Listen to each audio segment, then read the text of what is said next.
Saddle hunters, our brothers over at Tethered continue to kill the game by releasing innovative products. They just recently put out the Eberhard series saddle. They also put out the Menace saddle, which is for our Husky brothers and sisters that are into saddle hunting. That saddle will do just maybe a little bit better job of cupping your quote unquote assets. But the thing that I'm most excited about is their recent release of the Tethered One climbing stick. This thing is crazy light, crazy strong, and crazy quiet. I'm just going to cut to the chase here and give you some specs. Each stick weighs in at less than 1 pound. That includes your Dynalite rope attachment. A 3-pack of these will weigh in at 2.7 pounds, which is ridiculously light.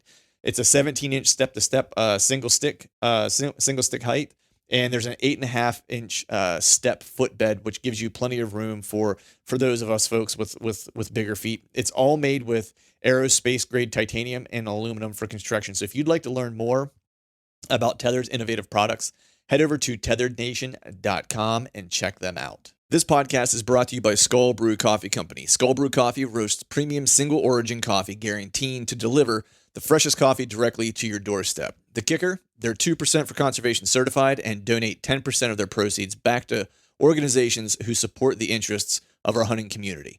So go to skullbrewcoffee.com and pick up one of their 3-killer roasts and fuel your hunt and fill more tags with Skull Brew Coffee.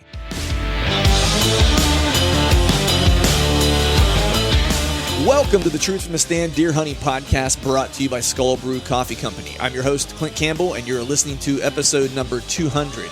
Today I'm joined by Steve Sherk, and we're cranking up part 2 of the Mountain Buck DIY Report miniseries and covering Steve's strategies for hunting pre-rut and rut in the mountains. So stay tuned.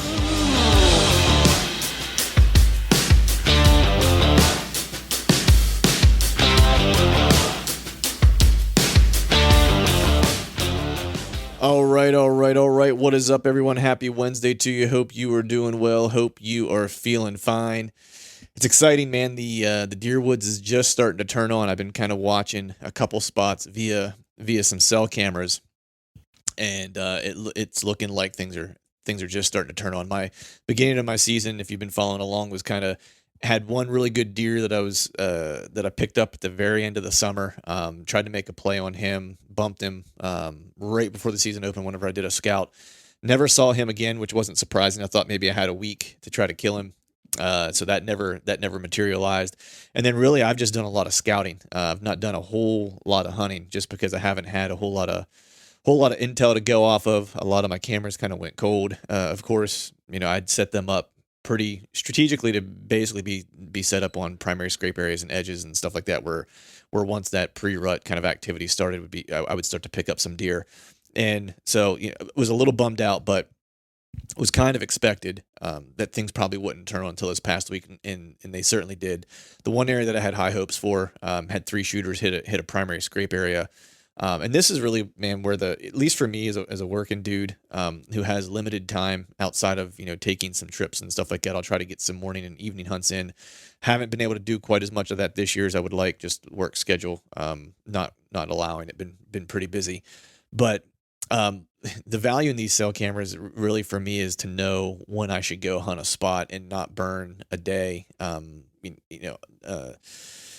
If I don't think that there's going to be a good opportunity. And so, instead of taking days off and stuff like that during the course of the week, or trying to get out and hunt early mornings and stuff like that, and in spots that weren't going to be prime, they really kind of helped me prioritize my time in the timber. And so really what I was doing for most of the beginning part of the season was just a lot of scouting, because my cameras were telling me that, in places that I thought there would be deer, they just weren't there yet. And these are all, I would say 90% of like what I'm hunting this year is all brand new to me. And so it's a steep learning curve. So I'm trying to figure it out and hunt it at the same time. And so since the cameras were kind of dead and I wasn't seeing movement, I was, putting boots on the ground, scouting and burning up some miles, trying to find where sign might be laid down and then hunt those spots. And that just wasn't materializing either. So I'm learning a lot about these parcels because I've covered a lot of ground. But the good news was it finally flipped on this past week. I had 3 shooters hit a primary scrape area. One that I was really stoked to see. Probably, I'd venture a guess, probably the biggest deer I've ever had on camera in Pennsylvania.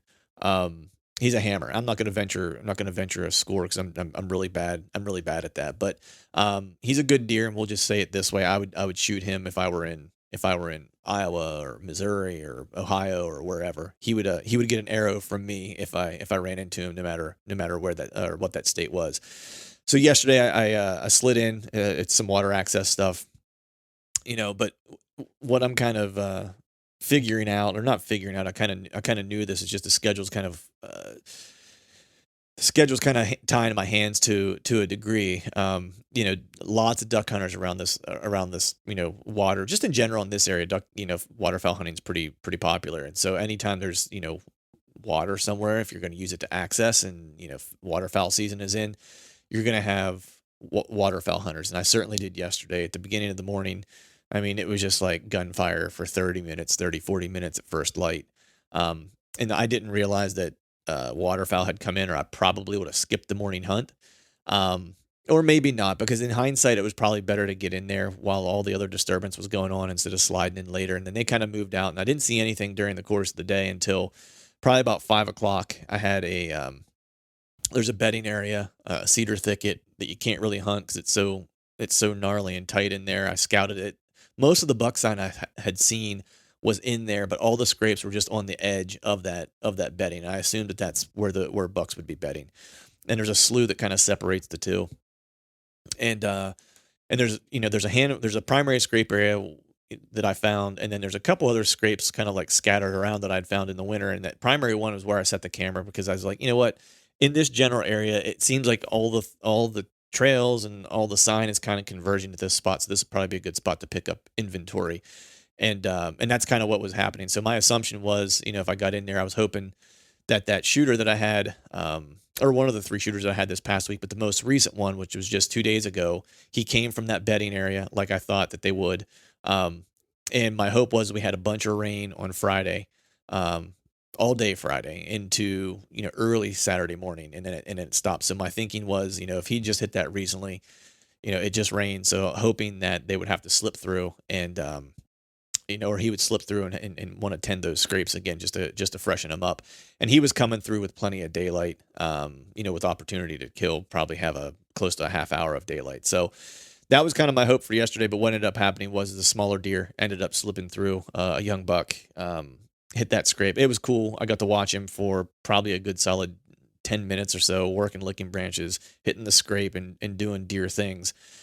So all in all, the deer I was trying to kill or hoping to kill didn't come through, but got a really cool experience nonetheless. And so now for me, man, I have a limited opportunity here in Pennsylvania yet because, like I said, work schedule is pretty brutal right now, and kind of relegated to weekends at the moment, which stinks because I usually like to try to hunt the week just because there's fewer people out.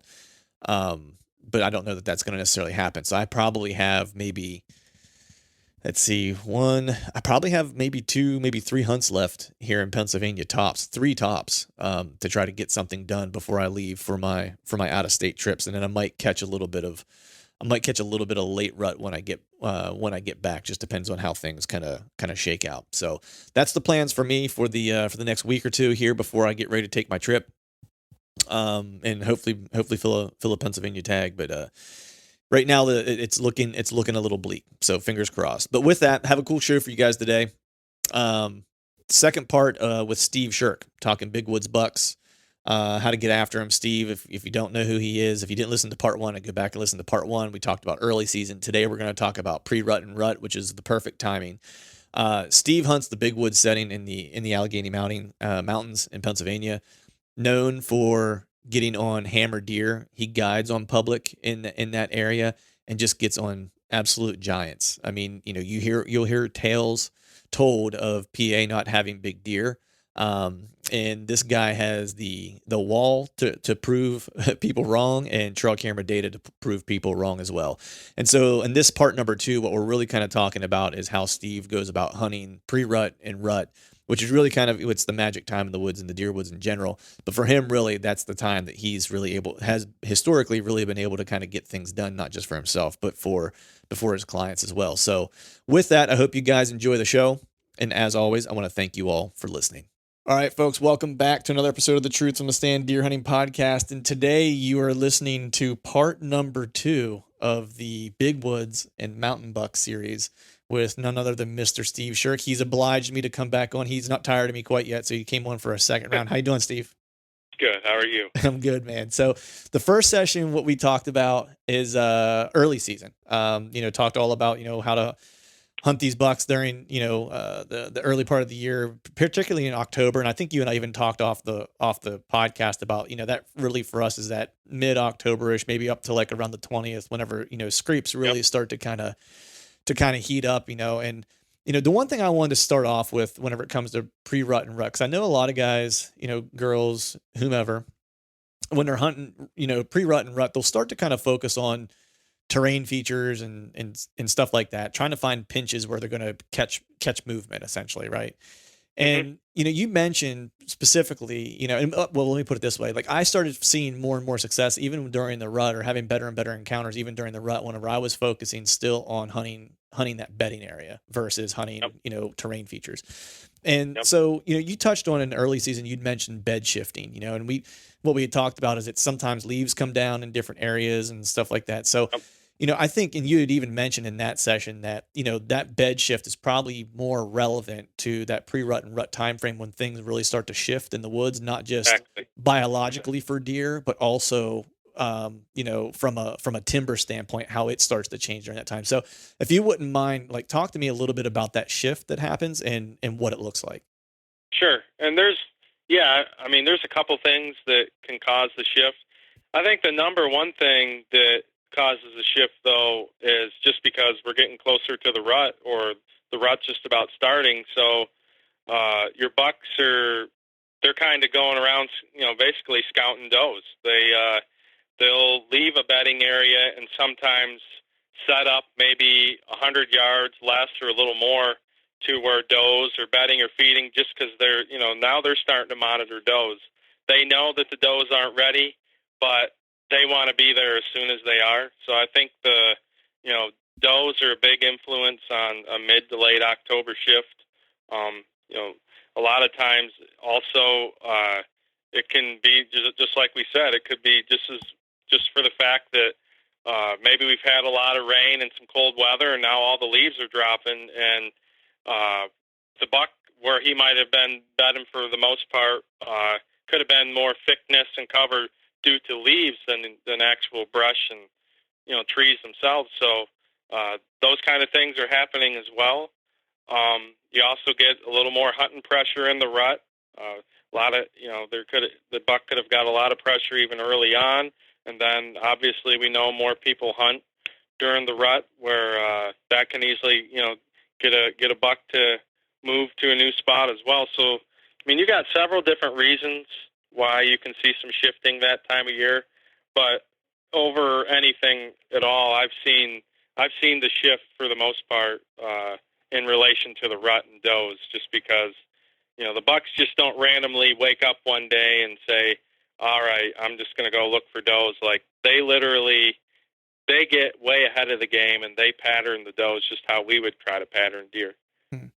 So do you talked a little bit about in that early season session about your approach to hunting bedding, where it's like you'll kind of set off the bedding and stuff like that. And I'm just curious now, like, this time of year, bucks are, more killable, for a bunch of reasons. One, they're now looking for love. So their focus is on something other than just survival per se, Yep. And so do you take advantage of that during this time of year and maybe hunt a little closer to beds? Or are you still kind of using that, I want to stay off about 100 to 200 yards, and set back versus be aggressive? This is where I kind of have it like down to a timeline or timetable, like roughly maybe say like October 15th to like 19th, I'll probably be closer to bedding still. But I'm also, I don't talk a lot about buck sign, but that is a little window of time where a buck is still consistent sometimes in his early season, schedule or pattern. So if hot sign then, or, obviously even trail camera pictures, like there's a little window of time close to bedding there where you can catch him maybe doing almost the same thing daily. But then, like from the October 25th or October 20th on, I'll actually shift more closer to around doe feeding and bedding then, and just for the fact that I've seen, I know obviously I know that that's not like prime rut, or there might be zero breeding going on then, but that's a time I notice when bucks are still going into those doe feeding and bedding areas and just checking things out, and often that's even in the daylight. So, and what I like about it the most is like there's 0% chance of pretty much any lockdown at that time of year, like those last 10, 11 days of October. Sometimes, late October, I'll see bucks lock down a doe then, but everybody talks about November. It's just I would rather hunt a buck when I know he's just seeking and looking than watch a buck chase a doe any day. I want those bucks moving, covering ground. That's for sure. Right. Now, sticking on the topic of bedding here, I know some of my experiences in big woods hunting some mountain areas and stuff like that. I definitely have found, what I would consider to be, rut specific bedding, right? And what I mean by that is that, and it's been not even just outside like doe bedding areas and stuff like that. It's literally been, one I can think of off the top of my head is just like a ridge that is clear that does are running it. You can see scat right along it. And then it's super thick. There's a clear cut on one side and a big drop off on the other side, right? And it's a real kind of narrow ridge top. And there'll be a buck bed every so often down set up on the clear cut side of that ridge, kind of back in the cover that I would find that he's just kind of laying there and wait for hot does to he knows they're traveling there, right? And so he's going to sit there and wait to pick one off, so he's not expending energy. And I've also seen it, and this is like a setup that I have for this year that I'm super excited about, where there's a scrape, like a community scrape area that's pretty, and it's in cover too, which is a benefit. But it's a well-used scrape area, kind of year over year, and ended up finding a bed that was 60 yards maybe tops down over the other side of the ridge from it. Like literally, if you walk 60 yards from that scrape down over that ridge, right where you would kind of get that thermal tunnel, like 1/3 of the way up that ridge, there's a buck bed right there, worn down to the ground. And so, like, do you see things like that as well, where it's like some rut specific bedding where they're kind of waiting to intercept those at those places? Oh, absolutely. Yeah. I mean, I think some bucks, like I said before, a lot of the shift in buck bedding is based on does. Like those bucks aren't dumb. They know the does aren't ready yet, but he wants to be there that first day one of those does comes in heat. And a lot of times those bucks would hunt does how we would hunt bucks. Just they will bed in specific places to try to pinpoint a doe and to watch her every step pretty much, but not like lay right with them either, though. Right. Because the does really don't put up with a lot that early. Like I believe if a buck wants to go right in the middle of a bunch of does and lay with them, they're totally going to move. But so he knows that he can't really get too frisky then, but he's just going to back off a little bit where he can monitor them. And as soon as one of them gets anywhere close to ready, that's when he's going to make his move. Right. Yeah, that's interesting because that's one of the things that I've definitely noticed, and has become, I think, probably more important to me in hunting big woods that time of year is just paying more and more attention to that. And it's interesting because just as we have less and less options or opportunity to find these deer because there's low deer densities in a lot of these big woods areas, right? Or they're just not as compact, right? And so you just don't see them as often. So the bucks are having the same thing with those, where it's like there's only a handful of spots they're going to find them. Exactly. And so they're going to try to make the most of those spots. And so what I've started noticing is that you'll find like some of this rut specific bedding in these particular areas and are great places to pick deer off in these setups because they're looking for them just like we are, which is kind of interesting. Yeah. But, and one thing too, I'll mention, and I know we talked about scrapes a little bit earlier, but it's like you read my mind. We're headed into scrapes next because I love scrapes. But one of my favorite places to put scrapes is a little more of an uncommon spot. But I like to put scrapes, in around like a doe bedding area, and I even have been doing it already, and I got cameras there now.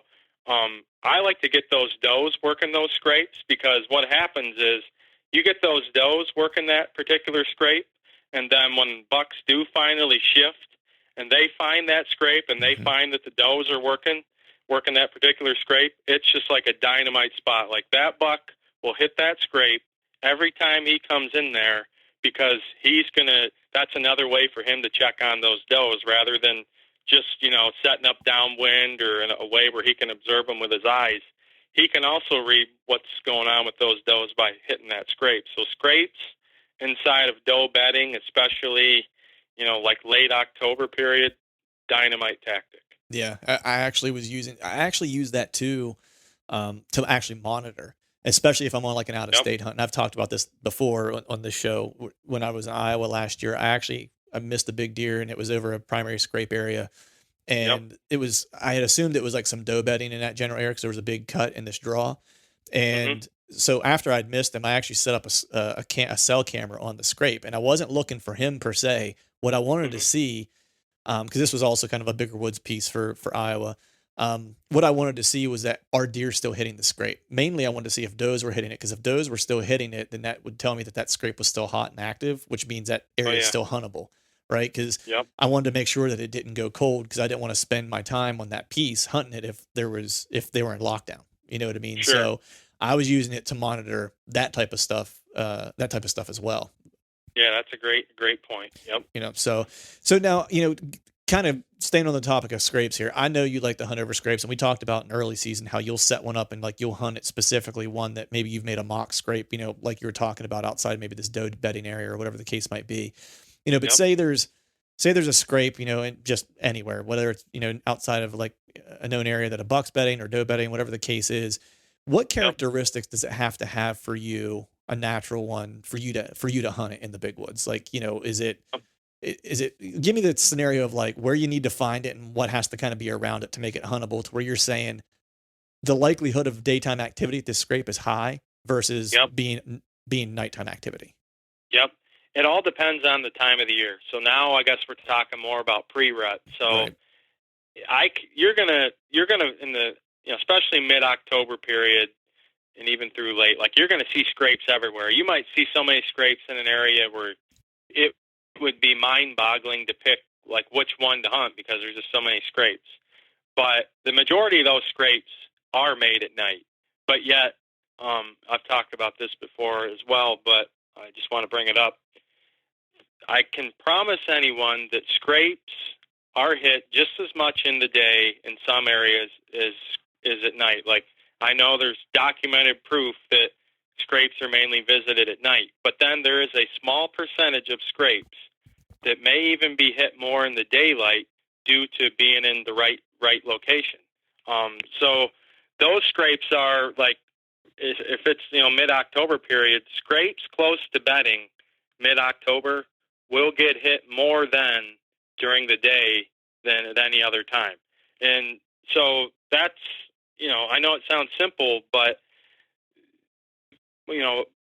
like I said before, when a buck in that mid-October period, the scrape is one of the biggest things on his mind, because he is so interested in what buck competition he has in his area and what he has for does. And one of the best ways for him to get that information is to work scrapes. So he might. I've watched bucks literally from my stand before, like work 4 or 5 different scrapes coming out of a bedding area, just checking, just to see what other deer, and also let other deer know that he's there. So in that October 15th to 20th period, high elevation scrapes in cover. If particularly where the deer is bedding, somewhat close to bedding, those scrapes are ideal locations, to hunt that time of year.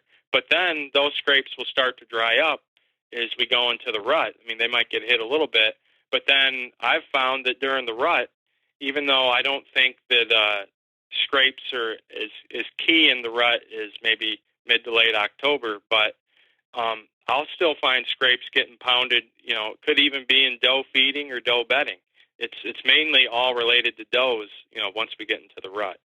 That's interesting. Yeah, because I never parsed it out that way before. Like, Yep. You know, I always just kind of prioritized as long as it was in had substantial side cover and near bedding. Like Yep.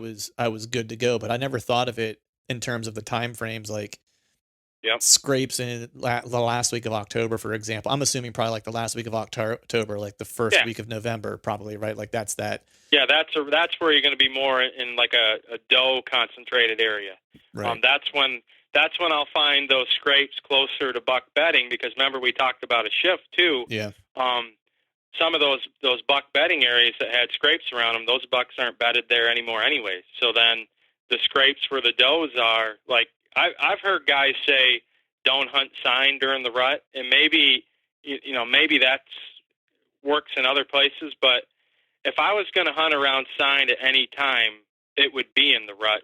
because bucks are throwing sign down, especially when there's a hot doe, and other bucks are competing for her. You'll find more sign in a spot like that than anywhere. Right. So and if it looks like it was made today, chances are you got a hot doe in that area, and she's probably going to be hot for 2 or 3 days. So hunting that sign at that particular time of year, that scrape, that could be another tremendous spot.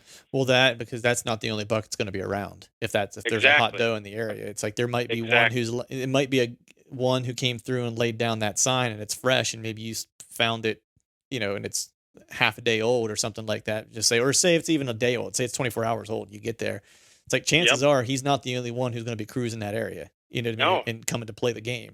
So you may not kill the one who made it, but you could be killing the one who's the follow up. And you even know the one that made it, and he's a really good deer, but anything can happen in the rut. A 160 could just show up and find her. The way bucks cruise that time of year. Right, and that'd be awful if that happened. No. Sure. So, but anyway, staying on. You mentioned sign, right? And like, some guys won't hunt sign, during the rut, which is, look, man, if it's working for someone, then good for them. But I'm a person, like I have to find sign, and that's kind of what I live and die by, is trying to find hot sign and hunting it. But the one thing I've noticed in the times the opportunities I've had to scout and hunt some of these big woods, sections, is the sign is much less than I expected. Right. I've seen hammer sign laid down in some of these like small parcels of out of here around Philadelphia where I live, where they're jammed into woodlots, or small woodlots or whatever, or in ag country or whatever, just like big scrapes and big rubs and whatever. And it's like a fork horn that's making it or whatever, you know what I mean? And I've gone to some of these places, I'm thinking of one place in particular that like, I know there are like having deer on camera that are over Boone and Crockett, you know what I mean? In multiple. And I'm seeing sign that looks like a fork horn laid it down. Like the biggest rub I found was on like the tree that's as big around as my wrist. You know what I mean? And it's not like it's destroyed or whatever. And it blows my mind, because it's like, I know there's for sure, 4 deer in a particular area that are all over 170. And that's the only bit of sign that you're finding, and some small scrapes and stuff like that. But just the sign is not consistent with the maturity of animal that I know is in the area. Do you see something similar there? And like, is it just because of like the low density? Is it just lack of competition, or what is that? Why is that? Yeah, I see that almost everywhere. Like, I don't really care about sign early season. I mean, I always like to see a little, but I don't have to see a lot, and I don't have to see real big rubs either. But what I find is, early season, you don't see a lot of sign, especially where a mature buck is, because most of those bucks are isolated where he's bedded. He wants to be alone. He wants to be left alone, rather than right now and maybe for another week or two. Bucks are still, bachelored up, but you're going to find sign where deer concentrate in an area, and a lot of times it's going to be more around food than anywhere. Say if you have you're hunting big woods, and then you might have a valley just full of acorns, but then up on the ridges it's just cover and just basic brush or maybe some clear cut. You'll find some sign up there, but then you go down in the valley around where all the deer are feeding at night, there'll be rubs and scrapes everywhere. Mm-hmm. And you'll think that, oh my God, like this area is loaded, when, like I said before, some of those bucks that are feeding in that valley at night, they might be coming from a mile away, because they're not all going to be batched up, especially early mid-October, tight to each other, up on those upper ridges. They're going to be spread out because they want to be isolated. So you're going to find more sign where deer are concentrated at times, but it doesn't mean that that's just where the deer are living. Mm-hmm. Just because big woods, there's so much land, there's so much space that deer can spread out better. Right. So you don't have to focus so much on sign, except, like I said, in the rut, I like to see a lot of sign, because that's telling me that, especially if I know that, it's a doe feeding or bedding scenario, that tells me that the bucks are coming in there to check and look, and maybe they're with those does right at that moment. Right. Yeah. And that was a lesson that I learned, at one point was, seeing that sign low. Cause I hunted this deer, this piece of public out of state, and I found like a bunch of sign low on this ridge, and something just told me to abandon that. And what it told me was that there was a good deer in the area. I just didn't know exactly where. And I ended up hunting leeward side of this ridge and ended up killing a good deer. Actually missed a even better one the day before. This was a couple years ago. And then, and then kind of figuring out why as I went. And part of it's what you said. It's like, if there's food down there and it's congregating them, it's like, of course there's going to lay down sign down there during the night, because like they're all there. The other thing too, that I ended up learning and figuring out, at least in the hunt that I had, what kind of played out was, when your thermals fall at night, they're falling to that valley floor or whatever the case is. So that's where the deer have the wind advantage, and so it makes sense for them to use those areas to travel, which then again congregates them, because if deer want to use the wind, and they want to use, if the wind and the thermal are kind of interacting together the right way, and that's where their thermal hub is, or that's where their thermal tunnel is, that's likely where they're going to want to spend some time, which kind of congregates deer in that area, and so, a lot of times I think some folks get fooled by seeing all that sign low, and it's like, you want to hunt it. And it's like, a lot of that's nighttime. And, a lot of times the wind down there also is more fickle than it is when you get a little higher. And so, so you have a little bit better opportunity as you gain elevation. But I'm glad to hear you kind of confirm the stuff that I've been seeing, because it drives me absolutely crazy. No, like I said, where you find sign, especially in the big woods, like big concentrations of it, it doesn't always mean like, oh my God, there's got to be 6 mature bucks living in here. There might be 6 mature bucks coming through there, right? But yet it's a much wider home range than what people think. Like they're definitely usually more spread out. Unfortunately, I wish they weren't. I wish you could just find a valley and that's where they all live. I know. Be like catching fish in a barrel, but exactly, it's not that case. Yeah, it can't be that easy, can it? But so this next question, man, like I'm always interested to see, especially guys who hunt different areas and stuff like that than me. What their answer is to this. But is there a date in your mind that sticks out where things really kind of begin to really kind of get cranking, or maybe with all the cameras that you run, the amount of time that you spend in the timber because you're out almost every day. Is there a particular day during the pre-rut or rut or specific conditions, to where you see a significant jump in daylight movement?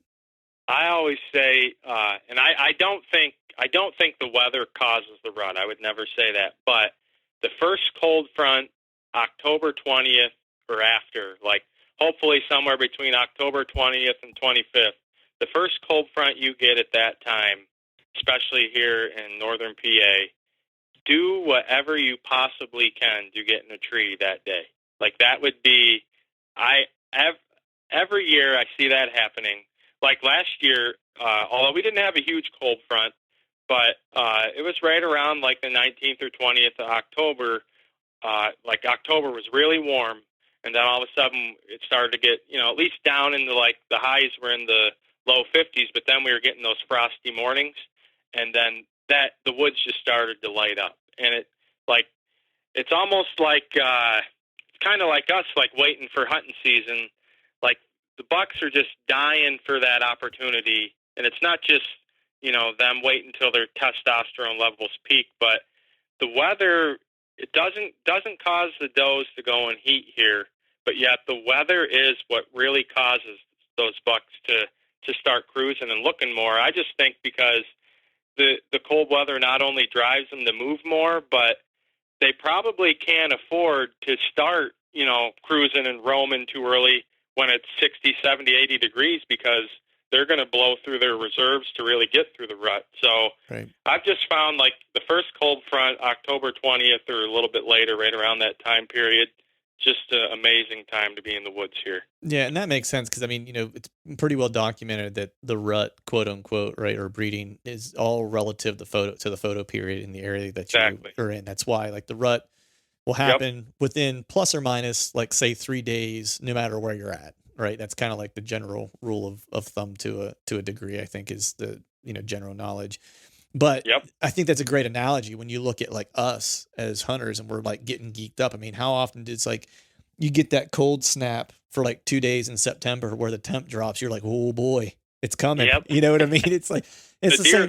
the deer are the same way, because we know that as well. But Right. It's like, well, their testosterone's cranking. Like as you go through the year, like their testosterone continues to rise and rise and rise as you go through September, October. Right. It's like they're moving more and more as you go through the year. Contrary to popular belief, it's like the lull doesn't really occur. It's just like they're moving more as the days go. It's just about being close to where they're moving.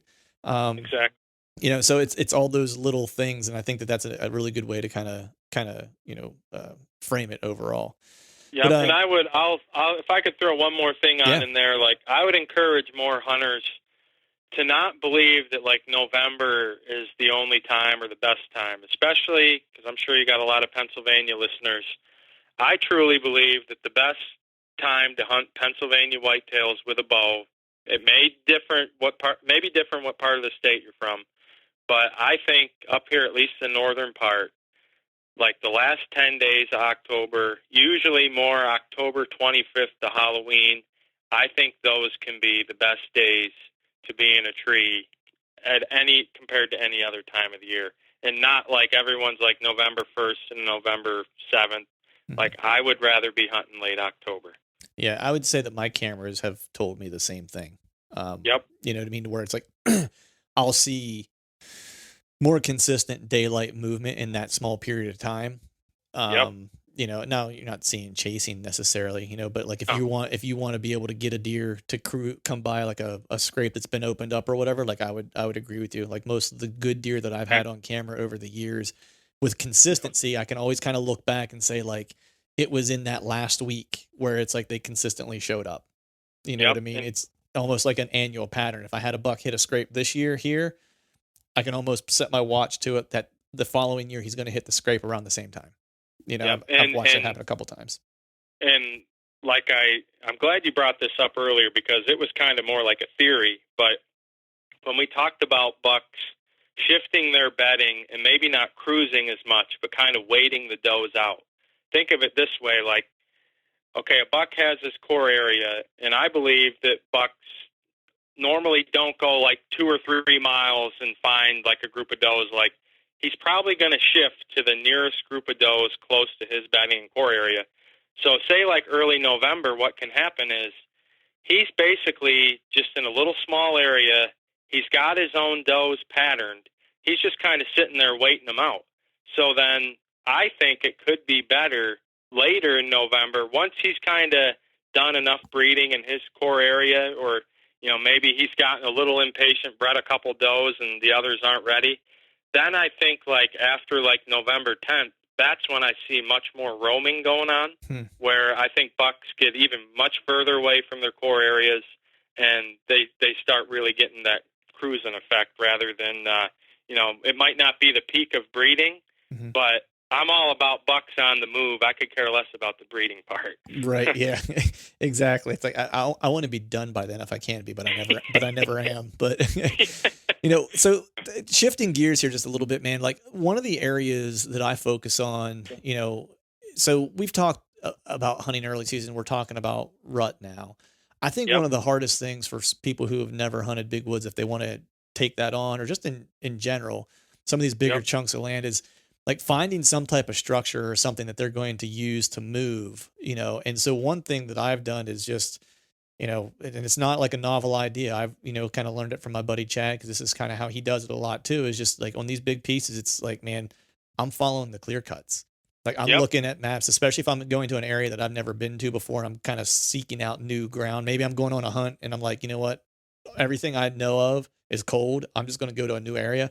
Or if you're just Yep. scouting and you're finding a new area for next season, it's like I'm always kind of monitoring where those clear cuts are at, where the new clear cuts are at, and using Yep. those edges as my structure to give me some semblance of structure, to follow. Yeah. Can you Gotta have talk a little? look.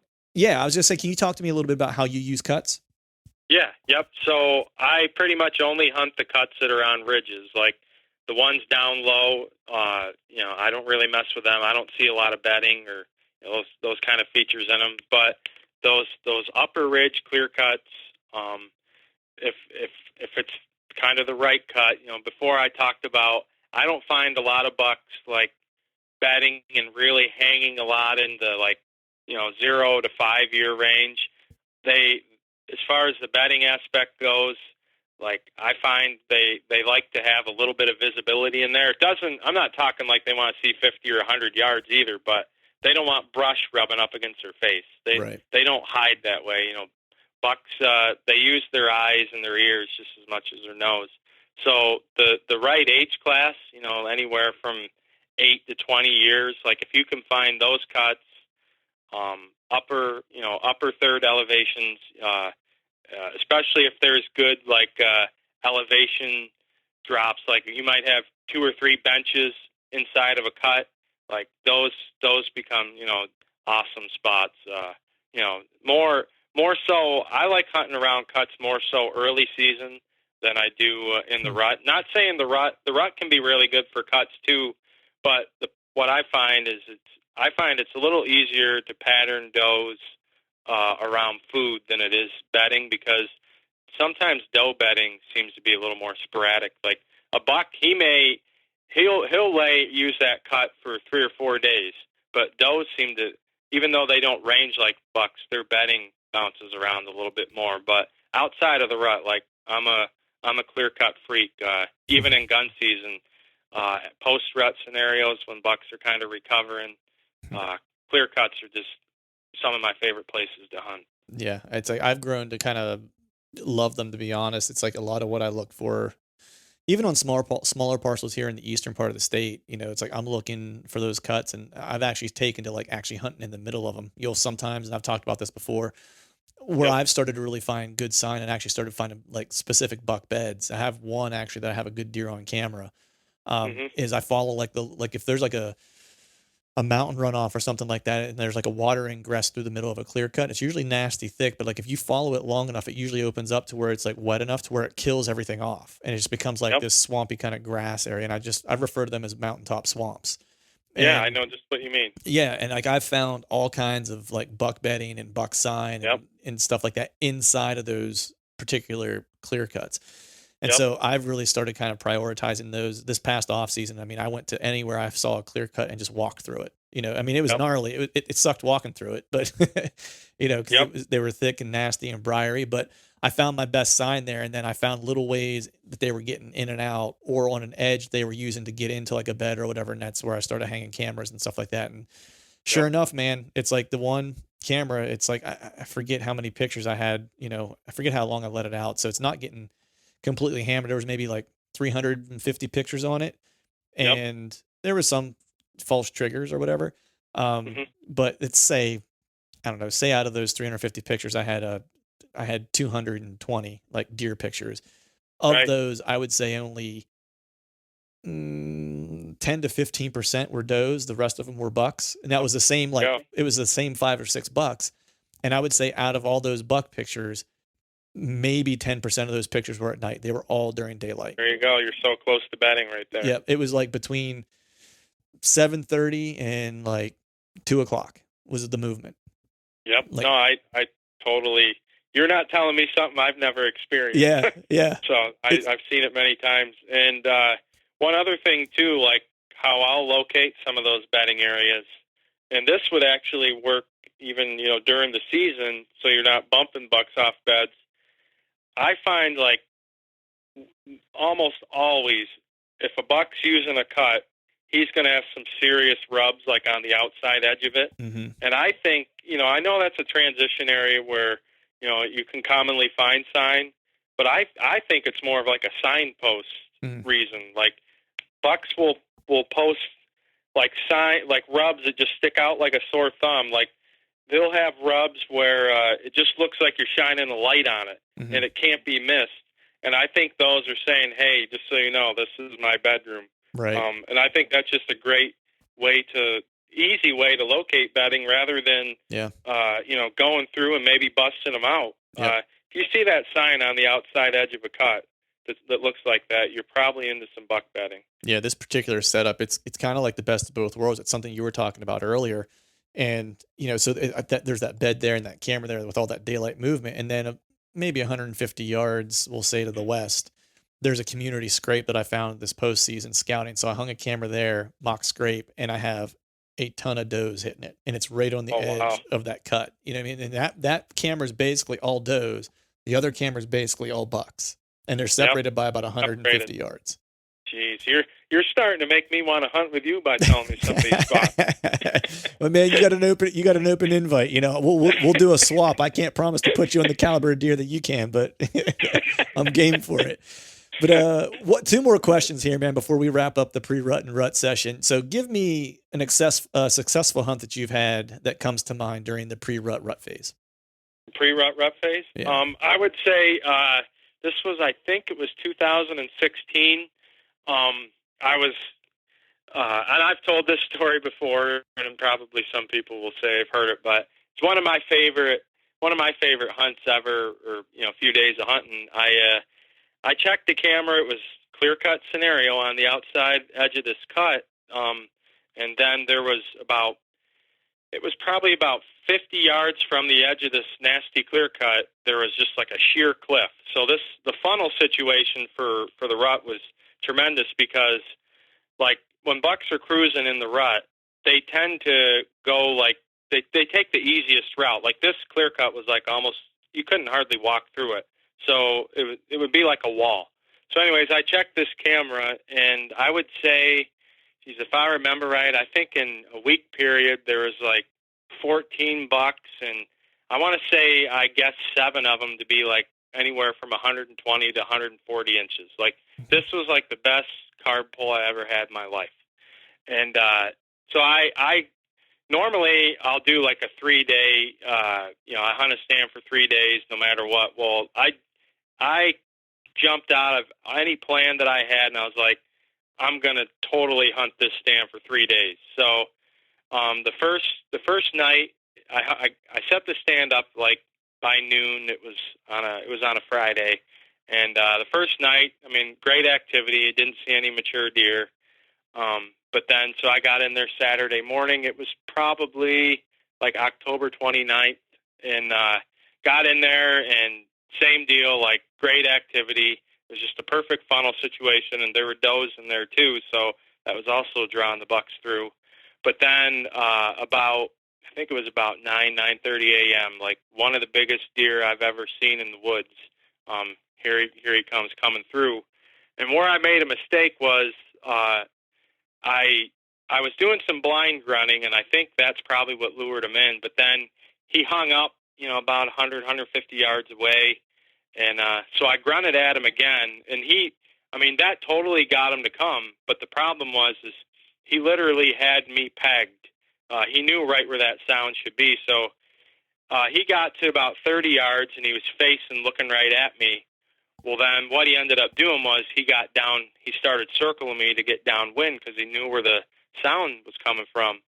And he got downwind to me, and then he started stomping his foot. And right or wrong, like I had a small hole. He was like 27 yards. I shot, and I'm almost positive I hit a limb. And unfortunately, I hit the buck and never found him. So I was like extremely disappointed because that was arguably one of the best deer I've ever seen, and definitely the best deer I've ever shot at. So, obviously never found that deer. But ended up, I go back there Monday morning, kind of head down, and sat there a couple hours. didn't see anything, and then sure enough, this big old huge bodied 8-point came by. It ended up dressing 215 pounds, Nice. and was lucky enough to make a good shot. But I think my point is, like, what I liked about that hunt the most was I went from like the highest of highs to the lowest of lows, and it's just like that's how hunting is. Like it's like a roller coaster ride.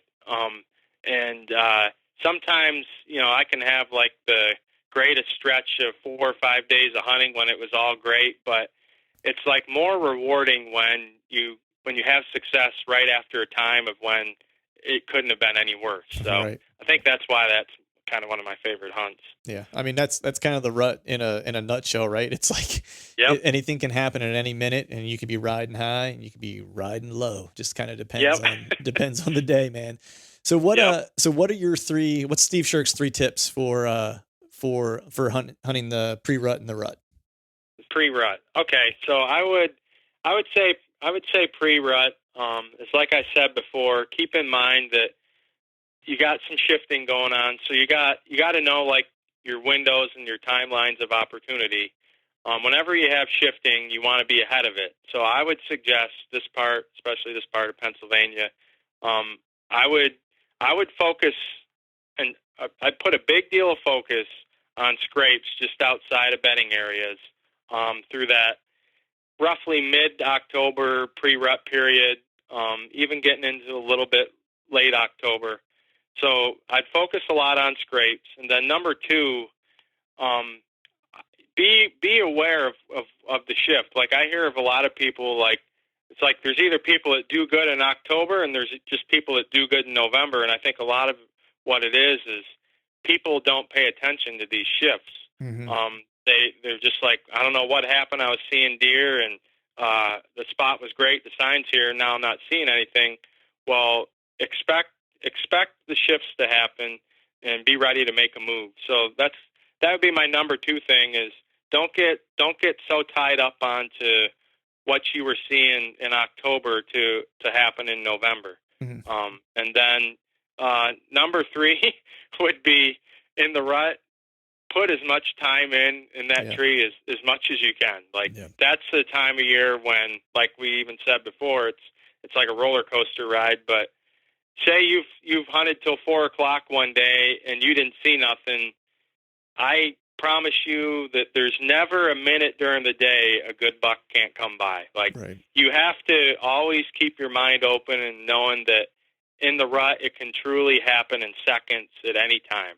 Like you have to put your time in, and you just have to convince yourself that no matter what, even if it is 80 degrees, like I know that does slow down movement, but the rut is the rut. Like put your time in as much as you can then, because that's, I mean, maybe not for killing a particular buck, but still the rut is, in my opinion, the best time of the year for mature buck activity. Right. So those would be my 3 things. Yep. Time and tree, man. That's the key during that time of year. You can't kill them from the couch. So with that, man, this segment is a wrap. If you wouldn't mind, let the folks out there know where they can find out more about Steve Sherk and the things you have going on. Sure. So mainly I'm on social media more than anything. So you can find me on Facebook or Instagram at Sherk's Guide Service, SHERK''S Guide Service, or feel free to look me up at Sherk'sGuideService.com. I do want to just throw out there, I'm pretty much fully booked for this season. I'm sure this is going to be this will be on the air before next season, obviously. So, but I still appreciate anyone contacting me about next year or just to build a relationship. I'm hoping to get to know some of the listeners from such a great podcast. Awesome. Well, thanks for coming on, buddy. All right, thanks a lot. Take care. All right, folks, that is a wrap for today's show. I'd like to thank all of you for listening. If you haven't yet, please head over to iTunes and leave us a 5-star rating, and be sure to subscribe to the podcast. And hell, while you're at it, head over to YouTube and give us a sub there as well. I'd be super appreciative if you do those couple things for me. And before I shut this thing down, I need to give a big shout out to our partners who continue to help us make this podcast possible. Tethered, Exodus Outdoor Gear, Skull Brew Coffee Company, and Maven Optics. And until next time, we'll see y'all.